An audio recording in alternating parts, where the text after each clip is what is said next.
মহাভারতের অন্যতম মহানায়ক কর্ণ, যিনি দানবীর কর্ণ নামে খ্যাত।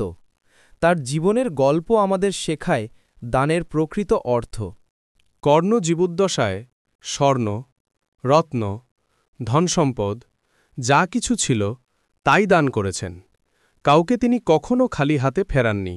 কিন্তু কর্ণ একটি গুরুত্বপূর্ণ ধর্মীয় কর্তব্য করতে ভুলে গিয়েছিলেন, পিতৃপক্ষে পূর্বপুরুষদের শ্রাদ্ধ ও তর্পণ।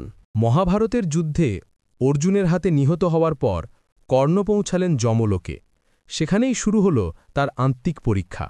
যমলোকে কর্ণকে দেওয়া হল স্বর্ণ, রত্ন, মূল্যবান ধন, কিন্তু এগুলো ছিল অখাদ্য। কর্ণ খেতে পারলেন না।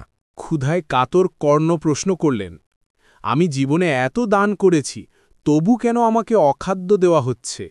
যমরাজ বললেন, তুমি অনেক দান করেছ, কিন্তু পূর্বপুরুষদের সাধ্য করনি, ফলে তারা ক্ষুধার্ত, আর তুমিও প্রকৃত খাদ্য থেকে বঞ্চিত।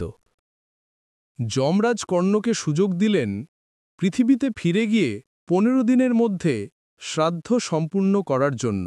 কর্ণ পৃথিবীতে ফিরে এসে পিতৃপক্ষে পিণ্ডদান, খাদ্য ও জল তর্পণ করলেন। তার পূর্বপুরুষদের আত্মা শান্তি পেলেন।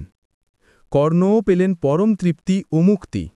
পিতৃপক্ষের শ্রাদ্ধ ও তর্পণ পূর্বপুরুষদের শান্তি এবং আমাদের আধ্যাত্মিক মুক্তির জন্য অপরিহার্য।